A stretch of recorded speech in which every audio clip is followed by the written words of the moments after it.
coming, especially to all the mentors for supporting my students and my advisors here.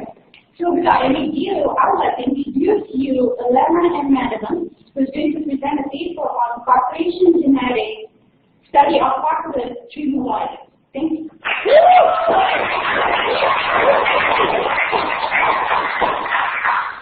Hi everybody, good afternoon. I'm Madelon. I'm Madelon, and our project was on population genetics and studying Populus tremuloides. Does anybody know what Populus tremuloides is? Beth. Is it an apple tree? It's an apple tree. So aspens are a huge widespread species. They go all the way up to Alaska and all the way down to Mexico. This is important because there are so many other species that live in the habitat and ecosystems that aspens support. Something special about aspens is that they produce offspring in two separate ways. The first way is clonal reproduction. Clonal reproduction is when they produce genetically identical offspring called gametes that shoot up from the roots that aspens spread. The second way that aspens reproduce is through sexual reproduction. Sexual reproduction is when they produce a seed that germinates and produces a genetically different individual. However, in Colorado, the conditions have not been met for a long time, and so while aspens are producing seeds, the seeds are not germinating, which gives the populations of aspen in Colorado a low genetic diversity, which leads us to southern Africa. So what southern aspen decline is when one tree dies, whether it's a parent or one of the remnants of an aspen, and you can clearly see this in these pictures here where there's a large quantity of aspen dead, but there's live ones in the middle of this. And there's many factors that could lead to sudden aspen decline. One of them is dehydration. So dehydration can leave the tree vulnerable to diseases, and this could lead to the tree dying and then all the remnants dying also. And so this is a huge factor on the environment. It changes the environment and it doesn't support as many ecosystems and habitats. So what do we mean when we say population genetics?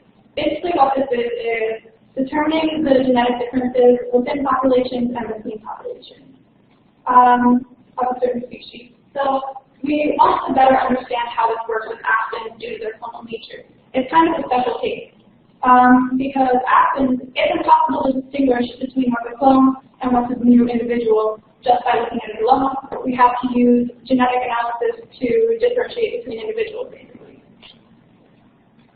And so for our project, we took 45 samples from two different stands of aspen growth, a wet and a dry stand. And the wet stand had a little stream running through it, so it provided all of those aspens with the moisture that they needed. And so we had three different hypotheses. Our first one was that the wet growth would produce the same DNA resulting in one individual, and the dry growth would also produce all the same DNA and resulting in one individual. And then our third one was that the wet and the dry growth would produce different DNA resulting in two different individuals. So how do we find this out? How do we know what's an individual and what's a clone? We use what's called Madelon, and these are stretches of DNA base pairs that are repetitive and show a trait. So for example, two base pairs like CG, PG, CG would repeat many, many times, and that's a microsatellite. And then we use primers, which amplify this region and basically give us these traits and show us what traits the aspen has. So the primers that we used were ORMP28, ORMP16, and WMPS20. So here's an overview of what we have been doing in our process over these last 6 weeks. So first we took a field trip to Wyoming, so that's 45 samples. We then ground up the samples into like a fine powder so that we could go on with our DNA extraction with a modified seed trap procedure. After our extraction, we put the DNA samples into the gel to see how much DNA strands we had in there. After we did the gels, we did PCR or polymerization reaction, and after the PCR, we sent the samples off to the University of Arizona for sequencing. Once we got that back, we analyzed it in weeks. So now that we have an overview, let's go a little bit more into the depth of each of these steps. So the first thing we did is we collected samples. We collected from two different strands of aspen. The first was a wet environment, which, as Madelon said earlier, had a stream running through it. This is a good environment that is suited for what the aspen needs, and so it's more likely that the aspen will sexually reproduce in this environment. The other environment that we took our samples from was a dry stand. This is less suited, and it's more likely that the seeds will not germinate in this environment, leading to having more clones and less different individuals. And so here are some trees that we encountered on our field trip at Wyoming. You can see that there are also other trees behind the aspen. Pine trees were the main thing, and so this shows that aspens do help with the ecosystem and support habitat. And then here is Allaina and I collecting some other examples. Here in the middle you can see Allaina putting a sample into a plastic bag. We put them in little plastic bags so that we can freeze them. And we want to freeze them because we don't want the samples to deteriorate or mold, and that way we can't get the DNA. Okay, so we collected our samples, we come back to the lab, now it's time to extract our DNA from them. So we start off by grinding them up using water, methyl, and liquid nitrogen. This just physically makes it easier for us to extract the DNA. Something special about plants is that they have cell walls as opposed to animal cells, which do not. This makes it harder for us to extract the DNA from it. So we want to grind up our samples as small as we can, which eases this process. The next thing that we do is we add what's called a CTAP buffer. This is a detergent. It breaks down the lipids in the membrane of the cell. This again just uses our extraction. We can kind of compare this like using soap to get grease off the pan. Basically, we want to scrub the outside and make it all clean so we can get the pan underneath, which is our DNA. Then after this, we add chloroform, isocyanated alcohol, and centrifuges.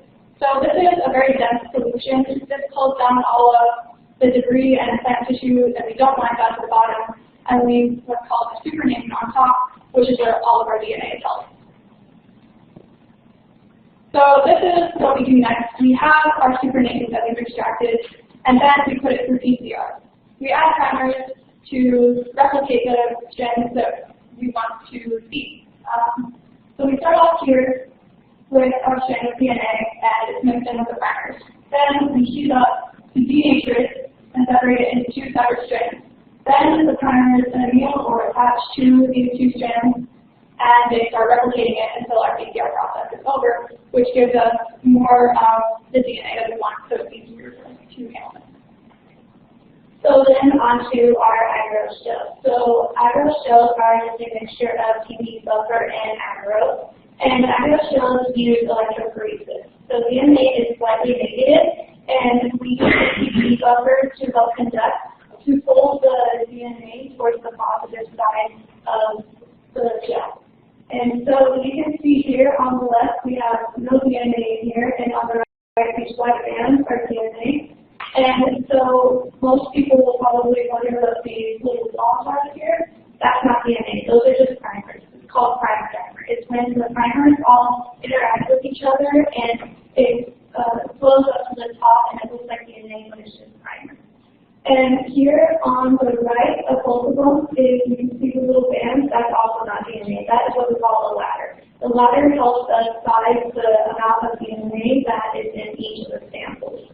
And also, so you can see that there's more, like some of this flows further up, and that's because smaller sequences flow farther up on the agarose gel. Okay, so we've done our gels, we've confirmed we have DNA in the sample. We then send it off to the University of Arizona, they sequence it for us, and they send us what looks like this back. So at the top here, we have what's called the ladder, which is what Madelon was just explaining. This helps us calibrate the size of the alleles, so that we can compare what we get back from primers to that. So, for example, all these different color peaks are the different parts that we use. Again, the orange right here is just a ladder. So what we do now is we compare the sizes of these. So for that first one right here, for these two, we can see that they're the same size. They're both 102.21.9. This means that the allele between these two trees is the same. That means that they are genetically similar. However, if we compare these pieces in the middle here, we can tell that they're not the same because they are different numbers. So it's likely that those two are not the same individual because the allele for that is different. So we analyzed these for all of our 45 samples, and we figured out that we have 8 different individuals. And you can clearly see here with a very colorful chart that we do have 8 different individuals. And here you can see all these red ones, they are inconclusive. So the reason that they are inconclusive is because you can see that the UNTS20 primer did not work for any of these 15 samples. So we did not have enough data because that primer did not work.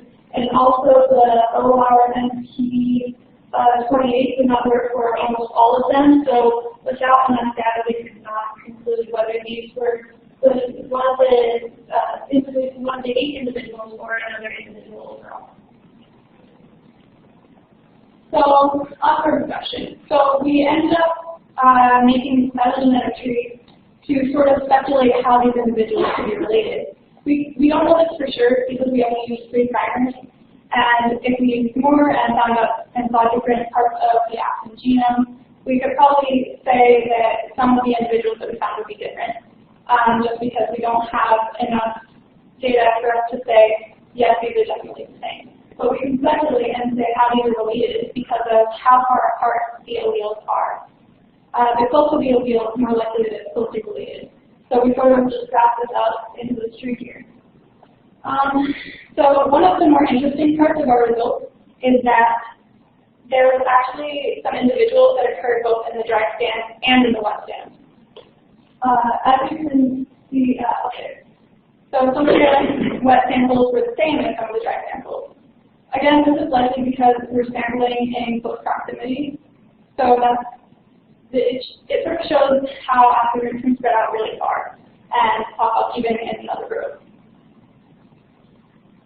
So as Allaina and I were saying, we did not have enough data on 15 of our samples, so if we would have had more primers optimized, it could have given us more data to conclude whether those 15 samples were one of the 8 individuals or different individuals, and that goes into our future studies or research. So if we optimize more primers, like Allaina was saying, we would see more of the alleles.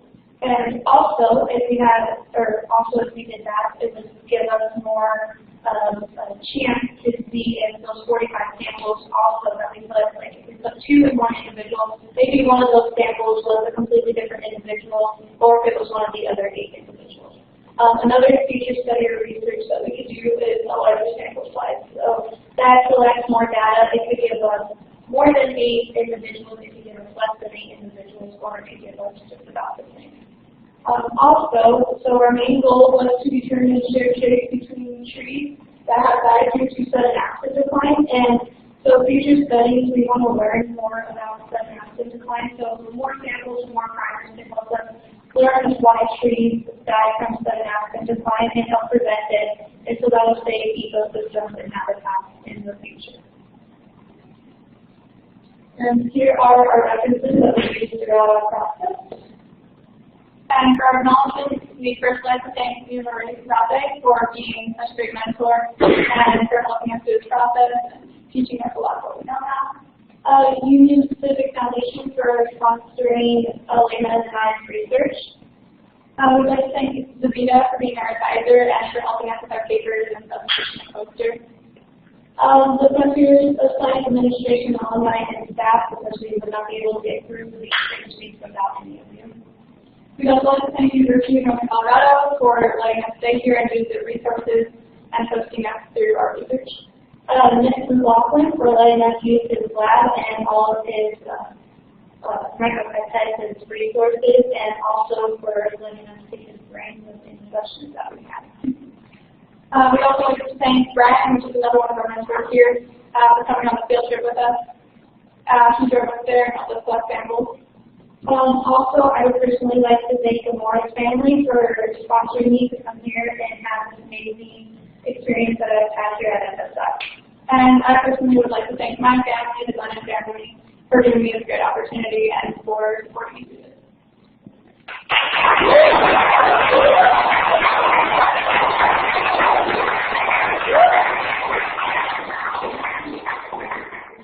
Any questions? Addie, why did you guys like to do this?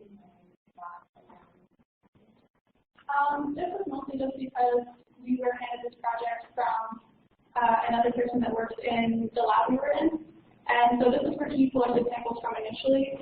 So we thought that it would probably be better to be consistent and take samples from there.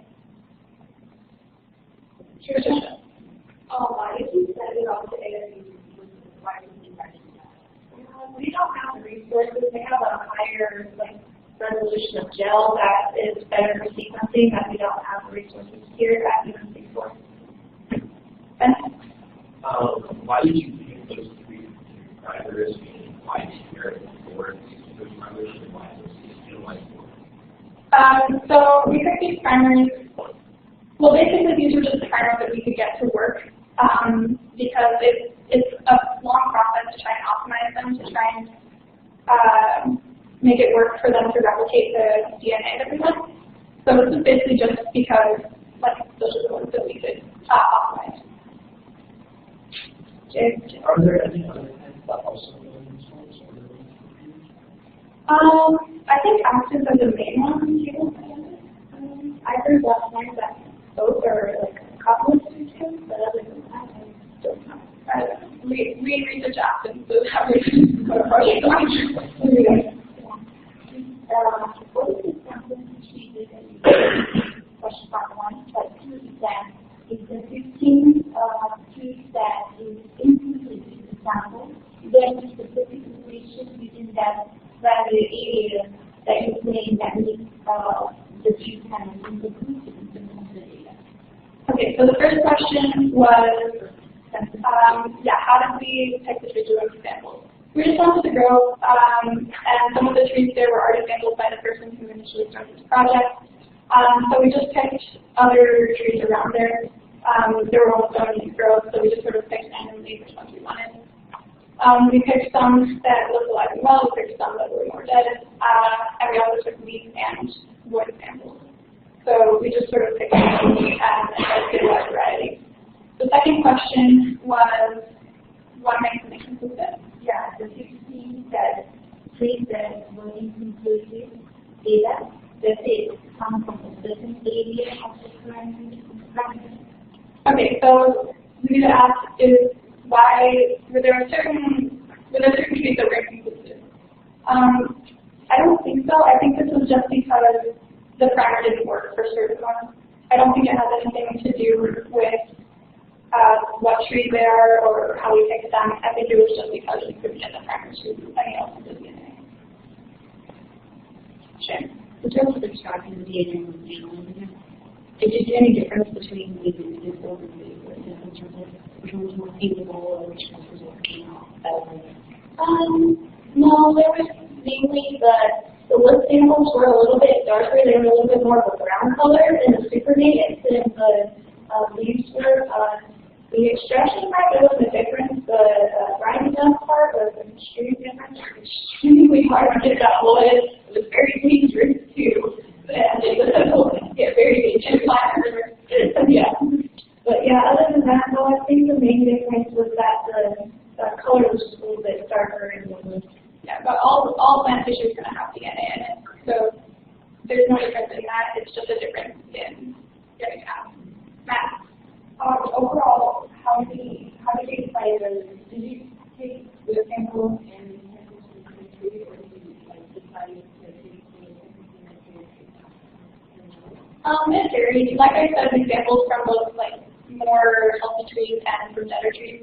So the deader trees obviously didn't really have leaves. So that's how we kind of determined that. But we did take both wood and leaf samples from some of the trees. Yeah.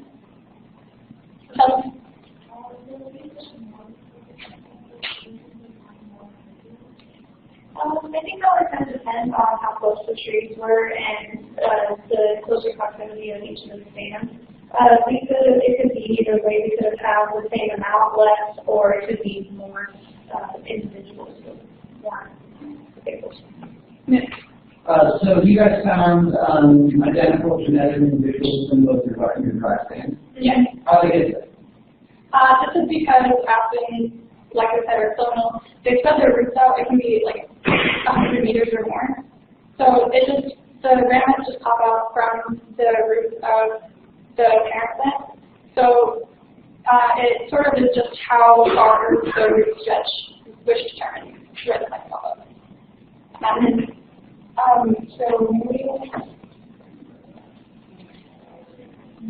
Any other questions? What is the source of error that you think you're using? How does that translate into what the result is? From the air, well, mainly our air was the primers, whether they were working or not. We tried more than 3 primers for sure, and then you saw that only inconclusive that was one of the primers that worked for only inconclusive. Air could be we were micropipetting. Sometimes I realized that I turned the dial a little bit, so it was like 0.1 microliter off, so sometimes that can really make a difference in our DNA extraction in the PCR.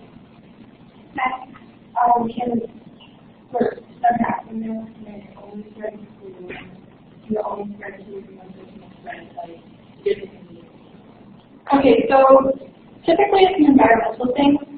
Like we said, the dehydration can lead to like susceptibility to diseases. So the whole reason that it affects the clones the most is because that's all just one tree. So if one tree dies, then the whole tree dies, and all of its clonal offspring. But it can affect like individuals between that as well.